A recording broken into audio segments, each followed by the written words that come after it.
Hey beautiful people, I'm Nappy Headed Black Girl. I have natural hair and I survived Supercuts. Nappy headed black girl, where all hair is good hair. Well, the general consensus is that black people shouldn't get their hair done at chain salons unless you're going to straighten it first and go in and just get a trim. I think that's okay.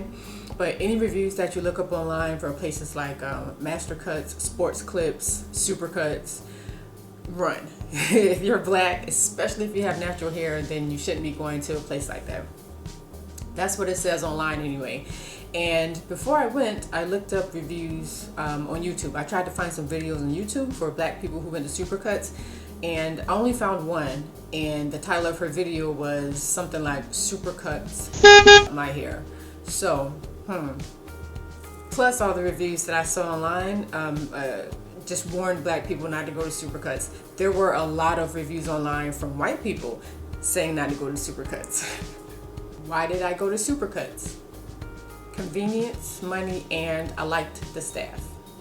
Convenience is super close. I just took the bus up there. It dropped me off almost right in front of the store, the salon, and I was seen right away because at Supercuts you don't have to make appointments. You just walk in. It's kind of first come first serve. So I was cool with that. Price, I paid $26. I think that might even be a little high because, I'm in a major city. And I think this location in particular might have been a little higher also because it's privately owned as opposed to franchised. I was looking up the reviews and someone mentioned that this one charges a little more than the other ones. Before going to Supercuts, I was going to do the regular barber thing because, I wanted to make sure I wasn't leaving looking crazy. So I went to a salon called Floyd's 99. And when I went in to speak to the woman, because I went in early, I wanted to show pictures and, ask about prices, just get a feel for the place. I asked the lady behind the desk if there was someone I could speak to, like the person who was going to be cutting my hair so I could just show a couple of pictures, just put me at ease here. I am a woman in a barber salon. She was just over talking to me, period.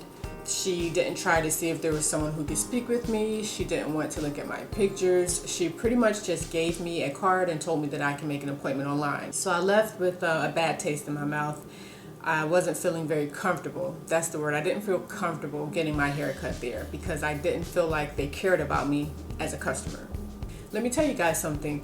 If you work in a salon, if a woman comes in and wants to cut off all of her hair, that's usually not a spur of the moment decision. That's premeditated, and it's a big deal for most of us. So if a woman comes in and tells you that she wants a major haircut, you kind of want to put her at ease, And I just don't feel like she did that. I don't feel like she cared. So if she didn't care, guess what? I wasn't going to care to give her my money.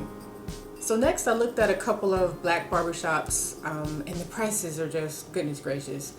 I just wanted it gone. At this point, I just wanted the hair gone. If I had clippers, I may have attempted it myself. I just wanted it cut low. If push comes to shove, I was just gonna shave it. Like, it wasn't a big deal. So I didn't want to spend $40, $45, $60 plus to get a basic haircut. So I said, you know what? Since I want something so basic, I'm just gonna try out one of these, really cheap, like fly-by salons and see what happens. So I walked into Supercuts. There was a Hispanic guy there. His name is Jose. I had my dreads and I had multiple pictures that I wanted to show him to make sure that we were on the same page. I went in a week early because I was going to make an appointment. I didn't know it's just first come, first serve. So I was going to make an appointment. So when I went in, I made sure that he knew exactly what I wanted, that my hair was going to be natural. I didn't want to relax it. I'm getting rid of the dreads. I wanted, if nothing else, if you can just cut it even all the way around for me, I'm happy with that. I don't need anything fancy. He assured me that he could do it. But not only that, he asked questions, he gave suggestions. Even if he was faking it, he seemed to care. And that's important. He was more excited about the cut than I was. So he gave me his info and I went in today. I think it looks okay. Last night I cut my dreads. You guys, I did not have a comb because I haven't used a comb in over 10 years. I could not find a comb anywhere in the house. So what I did was I washed it. It was filthy. I washed my hair and I just used my hands the best that I could to detangle and comb it out. And I had a blow dryer, so blow dryer here. And then I was just kind of raking through my hair. And when I was finished, I put it in a bunch of plaits, you know, so that it wouldn't mat up so much overnight. And that's how I went to Supercuts. That's how I looked when I got there. Needless to say, my roots didn't want to stretch from my head. So the first thing that we had to do was take a pick and pick out my entire head. It wasn't pretty. This wasn't like, oh, you know, make sure you comb from the roots and detangle. Nah, bro was like, we got to get this done because we don't have all day. And I was okay with it because, again, I was just trying to get rid of it. So he just picked out my entire head. So basically my detangling efforts did very little because it was nappy and unstretched basically. Plus my ends were a mess, as you can imagine. After having dreads for 12 years, I needed a trim, so it was hard to pick out. There was hair going everywhere. It was crazy. So, but here's why I appreciated him. The whole time he was talking to me, he made me very comfortable. He was making jokes. He was telling me what he loves about the job. He had some situation at his house with some feral cats. Like, he had me cracking up. He's a funny guy. He seemed, again, even if he was faking it, he did a very good job of seeming to care about his job and seeming to care about me as a customer.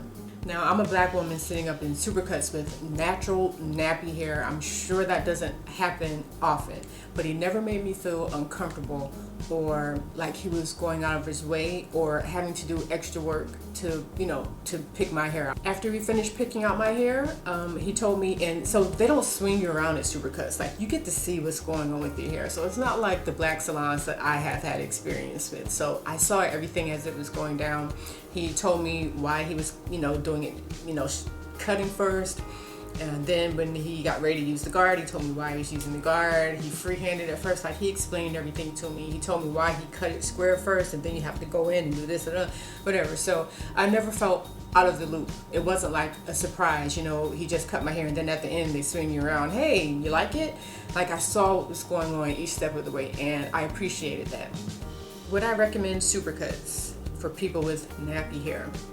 I would, but to be fair, like I said earlier, I just wanted the hair gone.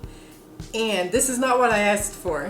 So the picture that I took in, I wanted it basically tapered or faded. So my sides are even still longer than I wanted them.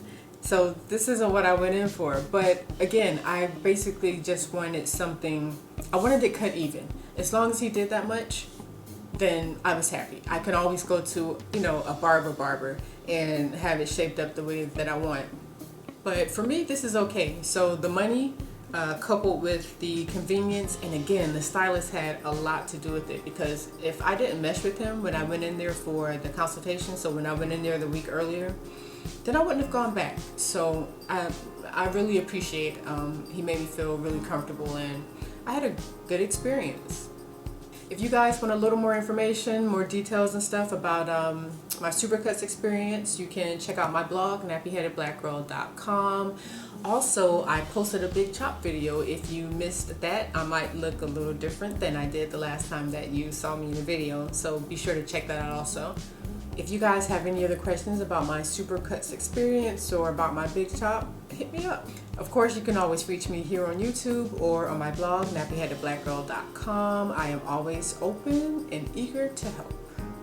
Alright y'all, I am going to go enjoy the wind on my scalp, and I will talk to you guys later. Thanks for checking me out. Bye.